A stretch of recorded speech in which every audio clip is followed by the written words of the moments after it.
But look, going forward, we know what we have in-house. Week away, trade deadline. There's been a lot of talk about Chase Young, Montez Sweat, one or both. If we're getting a good offer, we're heard, we might, pull the trigger and make the deal. Is this the right move? I mean, other people are available as well. Should we be looking to really make a move at this point in the season? Maybe. Hold on, I got a cough. Let me get a cough. Sorry. Maybe, but I don't want either of these guys, or there's one I don't want traded. So Josina Anderson's one of the people that broke it. Someone else broke it, is basically saying that we haven't engaged in any extension talks with them, and that the thought process is that Washington is willing to listen to trade offers.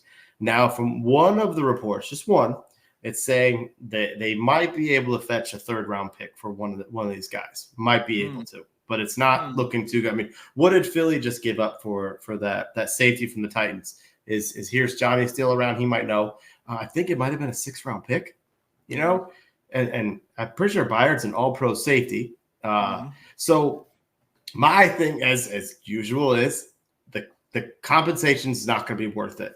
But I'll say this. I'm a big heck no on trading Chase Young. Got 2 reasons. The first one I'll talk about is contract.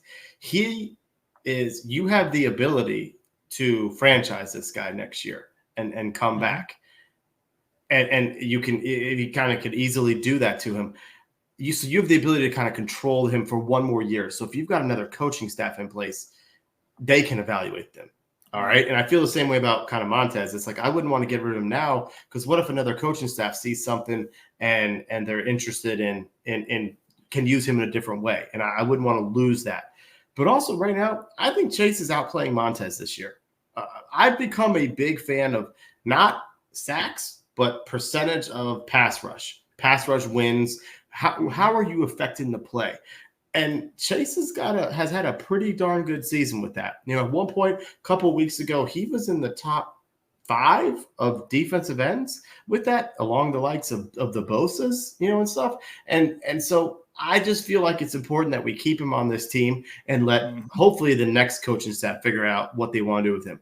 And I feel the same thing about Montez Sweat. I mean, there is a scenario, whether we're drafting a rookie quarterback or we're keeping Sam, where there is a scenario where you could extend Montez, franchise Chase, and you got them all back for next year with a new coaching staff to say, this is how we want to use these guys. And so to that, I'm just leery of getting rid of them.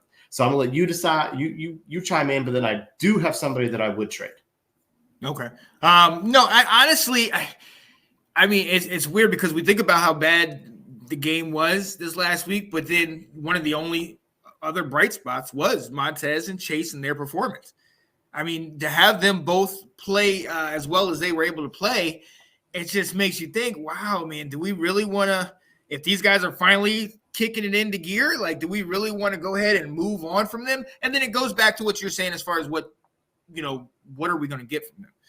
Because I understand what Chase's production has been, but Montez Sweat has been a solid force for us year in and year out. So. Montez is one that we've all kind of said, hey, this is the direction we want to go if it comes to the two of them, because it's more consistent and Montez plays with the defense. It kind of works with them. So personally, I don't want to get rid of either of them because I don't think we're going to get what we gave, like what we would get if Chase was healthy the entire time and playing all the way through.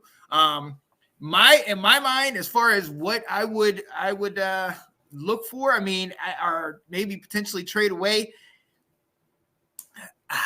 At this point, I would see what we can get for Gibson.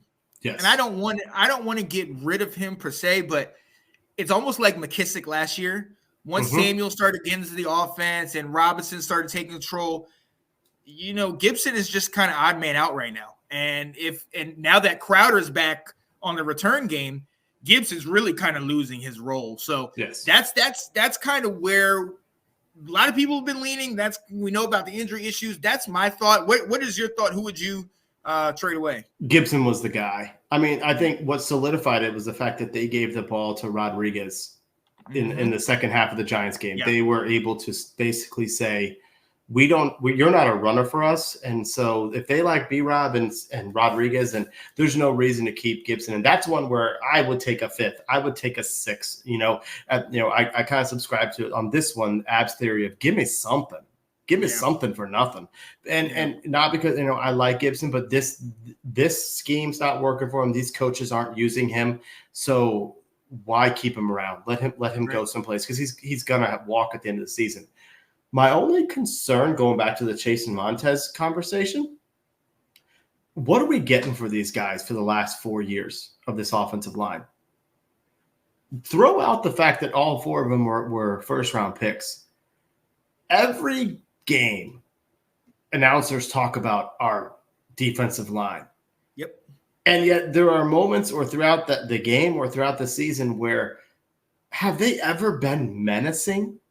We get players making plays, and that is playing some complimentary. If it's Payne getting a sack or Montez putting the pressure on, and like if you having that I have no problem with. But when have we been that 49ers defense? Here they come. Here they come. Oh, big play needed. Joey Bosa makes it. Pittsburgh playing Baltimore. Who won the game for Pittsburgh? TJ Watt. Absolutely. When do we have those situations with our front 4? And so it's kind of like, I don't want to get rid of them because I don't want to, it's the what might have been with these guys. But I'm also at the point saying, like, do we need to have all 4 of them? Because I've seen what they are collectively. And I want more production from them. I really do. Well, and that's the other point. And especially, and I'll lean more towards Chase with this. That's the other point with him, is that if you watch the game, and I've started to kind of watch these last 3 or 4 games, there's plays where Chase takes off. And it's so much so, like, in the game when he got all these sacks, it was surprising. I was like, oh, okay, he could play. Good. Oh, great job. But then I go back to the Atlanta game. He comes around the edge. He has Desmond Ridder standing right there. And then it doesn't even get Desmond Ridder's towel. Desmond Ridder scrambles out on a 3rd down and gets the 1st down. And it's like, what? Are you like, what? And so if you're not going to give me 110 on each play, which I understand everybody takes a play off here and there, and I got to shout out our guy, Alex Stevens, because he said it, like, you can see Chase has like 1 or 2 moves right now. And maybe it's because he, had the time off and he's worried about the injury and that's still in his mind or whatever. But it's a straight bull rush, which sometimes in this game he was able to push the guy into the QB's lap, or it's a let me try to get around you. But if you notice, once Chase gets stopped, Chase will kind of call it. He'll call it. Move on to the next play.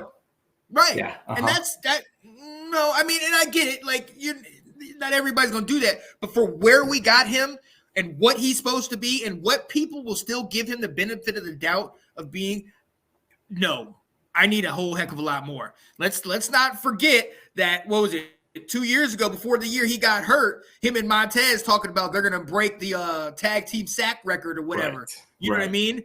Where was that? You know what I mean? So something's got to change, but I don't know if getting them out is the right move. And even if we did, you're right. What are we going to get for them? Let's see. To your point, Will, I just don't think JDR knows what to do with these front 4. I can't argue with that, Ab. I think I don't know. It's like you're saying, Jay Del Rio's had 3 of the 4 because Chase has been hurt for 4 years now, and they're not a menacing front 4. They're not a game-wrecking front 4. They're good and they make plays, but they're not. Oh my gosh, we got to go up against this guy. Right. And it's weird because people still try to talk about them like they are that. Yes. And I remember in the last game they were saying, "Oh man, and it's just dominant, fearsome D line." And I'm sitting here looking like, where? You talking about the Giants?